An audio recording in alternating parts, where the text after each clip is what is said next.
Praise the Lord. प्रभु के नाम की स्तुति हो। आज हम पढ़ेंगे दूसरा राजा 6वां अध्याय। और भविष्यवक्ताओं के चेलों में से किसी ने एलीशा से कहा, यह स्थान जिसमें हम तेरे सामने रहते हैं वह हमारे लिए सकेत है, इसलिए हम यरदन तक जाएं और वहाँ से एक एक बलि लेकर यहाँ अपने रहने के लिए एक स्थान बना ले। उसने कहा, अच्छा जाओ। तब किसी ने कहा, अपने दासों के संग चलने को प्रसन्न हो। उसने कहा, चलता हूँ। तो वह उनके संग चला और वे यरदन के तीर पहुंचकर लकड़ी काटने लगे। परंतु जब एक जन बल्ली काट रहा था तो कुल्हाड़ी बेंत से निकलकर जल में गिर गई। सो वह चिल्लाकर कहने लगा, हाय मेरे प्रभु, वह तो मंगनी की थी। परमेश्वर के भक्त ने पूछा, वह कहाँ गिरी? जब उसने स्थान दिखाया तब उसने एक लकड़ी काट कर वहाँ डाल दी और वह लोहा पानी पर तैरने लगा। उसने कहा, उसे उठा ले। तब उसने हाथ बढ़ाकर उसे ले लिया। और अराम का राजा इज़राइल से युद्ध कर रहा था और सम्मति करके अपने कर्मचारियों से कहा कि अमुक स्थान पर मेरी छावनी होगी। तब परमेश्वर के भक्त ने इज़राइल के राजा के पास कहला भेजा कि चौकसी कर और अमुक स्थान से होकर न जाना, क्योंकि वहाँ अरामी चढ़ाई करने वाले हैं।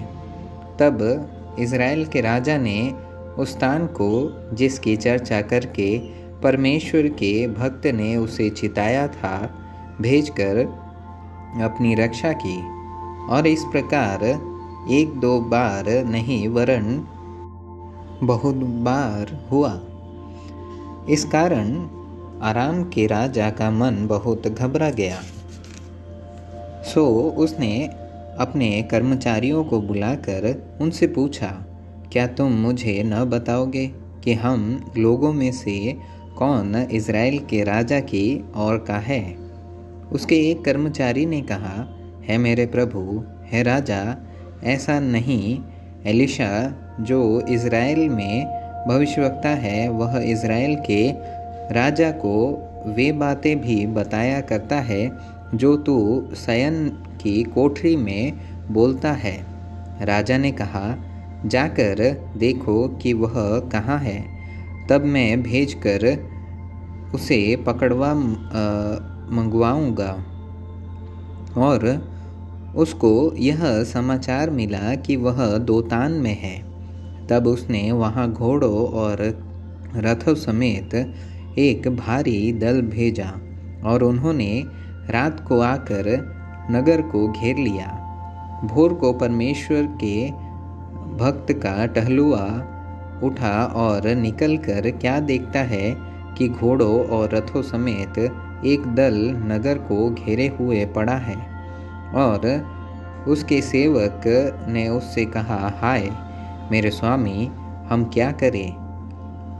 उसने कहा, मत डर, क्योंकि जो हमारी ओर है वह उनसे अधिक है जो उनकी ओर है।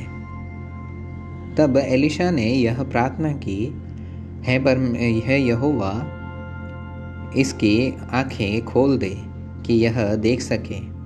तब यहोवा ने सेवक की आंखें खोल दी और जब वह देख सका तब क्या देखा कि एलीशा के चारों ओर का पहाड़ अग्निमय घोड़ों और रथों से भरा हुआ है। और जब अरामी उसके पास आए तब एलीशा ने यहोवा से प्रार्थना की कि इस दल को अंधा कर डाल। एलीशा के इस वचन के अनुसार उसने उन्हें अंधा कर दिया। तब एलीशा ने उनसे कहा, यह तो मार्ग नहीं है और न यह नगर है, मेरे पीछे हो लो, मैं तुम्हें उस मनुष्य के पास जिसे तुम ढूंढ रहे हो पहुंचाऊंगा। तब उसने उन्हें शोम्रोन को पहुंचा दिया। जब वे शोम्रोन में आ गए तब एलीशा ने कहा, हे यहोवा, इन लोगों की आंखें खोल कि देख सके। तब यहोवा ने उनकी आंखें खोली, और जब वे देखने लगे तब क्या देखा कि हम शोम्रोन के मध्य में हैं।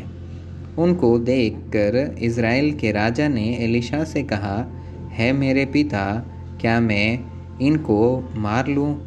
मैं उनको मार लूँ? उसने उत्तर दिया, मत मार। क्या तू उनको मार दिया करता है, जिनको तू तलवार और धनुष से बंधुआ बना लेता है? तू उनको अन्न जल दे कि खा पी कर अपने स्वामी के पास चले जाए। तब उसने उनके लिए बड़ी जेवनार की, और जब वे खा पी चुके तब उसने उन्हें विदा किया और वे अपने स्वामी के पास चले गए। इसके बाद अराम के दल इज़राइल के देश में फिर न आए। परंतु इसके बाद अराम के राजा बेन्हदद ने अपनी समस्त सेना इकट्ठी करके शोम्रोन पर चढ़ाई कर दी और उसको घेर लिया। तब शोम्रोन में बड़ा अकाल पड़ा और वह ऐसा घिरा रहा कि अंत में एक गधे का सिर चांदी के 80 टुकड़ों में और कब की चौथाई भर कबूतर की 5 टुकड़े चांदी तक बिकने लगी। और इज़राइल का राजा शहरपनाह पर टहल रहा था कि एक स्त्री ने पुकार के उससे कहा, है प्रभु, है राजा, बचा। उसने कहा, यदि यहोवा तुझे न बचाए तो मैं कहाँ से तुझे बचाऊंगा? क्या खलिहान में से व दाखरस के कुंड में से? फिर राजा ने उससे पूछा, तुझे क्या हुआ? उसने उत्तर दिया, स्त्री ने मुझसे कहा था, मुझे अपना बेटा दे कि हम आज उसे खा लें। फिर कल मैं अपना बेटा दूंगी और हम उसे भी खाएंगे। तब मेरे बेटे को पकाकर हमने खा लिया। फिर दूसरे दिन जब मैंने इससे कहा कि अपना बेटा दे कि हम उसे खा लें, तब उसने अपने बेटे को छिपा रखा। उस स्त्री की ये बातें सुनते ही राजा ने अपने वस्त्र फाड़े। वह तो शहरपनाह पर टहल रहा था। जब लोगों ने देखा तब उनको यह देख पड़ा कि वह भीतर अपनी देह पर टाट पहने हैं। तब वह बोल उठा, यदि मैं शापात के पुत्र एलीशा का सिर आज उसके धड़ पर रहने दूँ तो परमेश्वर मेरे साथ ऐसा ही वरन इससे भी अधिक करे।